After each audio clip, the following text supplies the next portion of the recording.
This learning object is a production of Abu Dhabi Men's College, Center of Excellence for ICT and Learning Technology.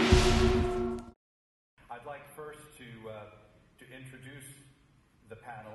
From the far end toward me, we have Dr. Abdul Wahid Khan, Assistant Director General of UNESCO, who's come to us from Paris. We have Charles Raymond from Hudson Heights Partners. He was formerly president of the Citigroup Foundation. Next to him, Dr. Kenyon Chan, Chancellor of the University of Washington, Bothell, in the state, obviously, of Washington. Marion Horstman, next to Dr. Chan. Marion Horstman is from Corporate Human Resources at Siemens.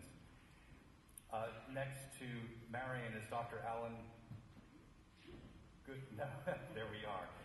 They told me they were going to do this, and I promised that I would be unable to not tell the difference between the two of them, and I just blew it. Anyway, next to Marion Horstman is Ambassador Harriet Elam Thomas, Director of the Diplomacy Program at the University of Central Florida in Orlando, Florida.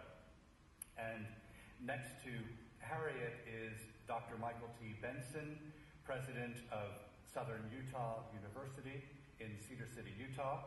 And finally, we have Dr. Alan Goodman, President of the Institute of International Education, which I believe is headquartered in New York. Excellent. Good. Well, we will then begin. It's obvious to all of us that we're getting together at a time of monumental challenge to higher education, but I thought it would also be worth pointing out, for the purposes of getting this discussion going, that concerns about higher education obviously exist in the wealthiest countries at the best of times. So the real question is, where do we go from here?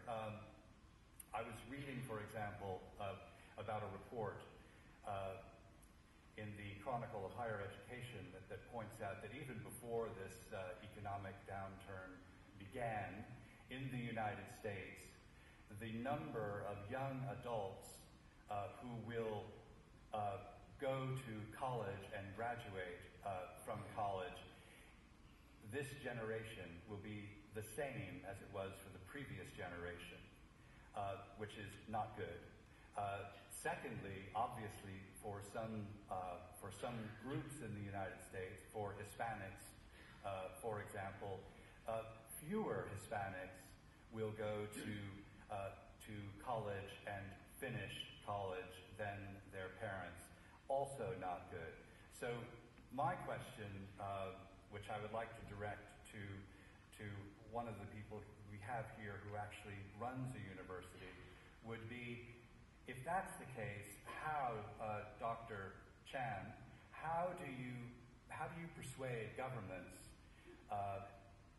institutions, individuals, corporations to put more money into funding now at the almost worst of times if they couldn't do better in the best of times? I think that's a very important question and a very difficult one to answer, but I think part of the responsibility of universities around the world is to develop strong partnerships with government and industry to be able to demonstrate that we have an incredibly important role to play in the economic lives of our citizens and of our countries. I don't think we've done such a very good job about that, because we've oftentimes ignored the economic impact of our universities in favor of very important parts of helping people develop better lives and ways of living, and ignoring kind of the economic impact that we have. So I think we have to do a better job with that. We have to do a better job with first-generation students, Latino students, as you mentioned, Hispanic students, to convince them that the role of the university belongs to them, and that they can benefit greatly economically as well as socially. We oftentimes just pretend that they will grow as human beings, and that's a good thing.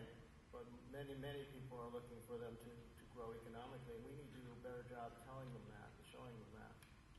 Now, maybe I could ask Marion Horstman, obviously representing a corporation. Do you feel that that if a person like Dr. Chan comes to you today, do you feel that you have the capacity to invest more money in students in any fashion, or are you so stretched that it's really quite difficult? No. Yeah. First, we have to divide what we are doing. I think in what we do on short term and what we do on midterm. To give you an idea what our strategy is all about. So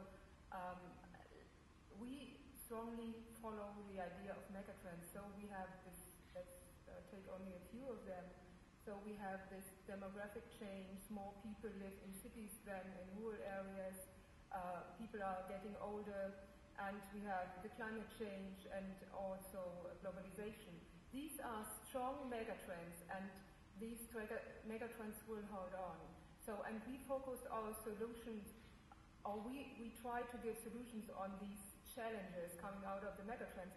And this is what will hold on, and therefore we need engineers, therefore we need talents from universities, and we strongly believe that this is the only way how a company who is 160 or more than 160 years around can also go into the future. Yes, we need those very well educated people from universities, and what we can see, and you just mentioned the US and what's going on there, we also see these in Europe that less people go to universities, and we have to change this trend.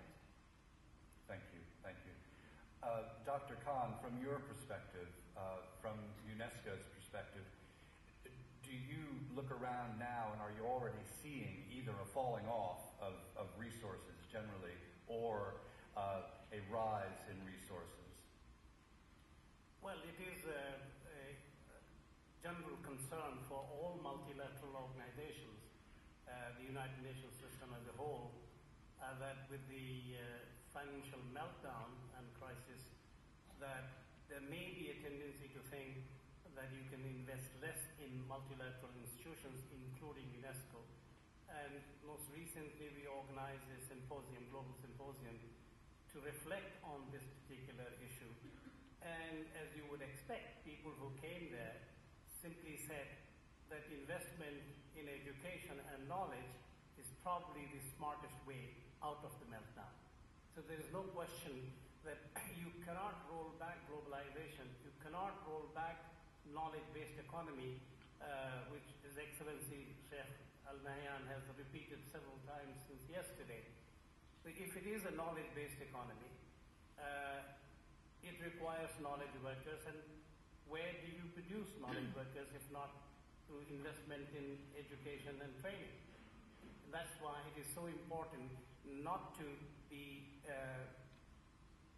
skeptical that if you continue investment at the same level as you do today, that it is not going to produce commensurate results.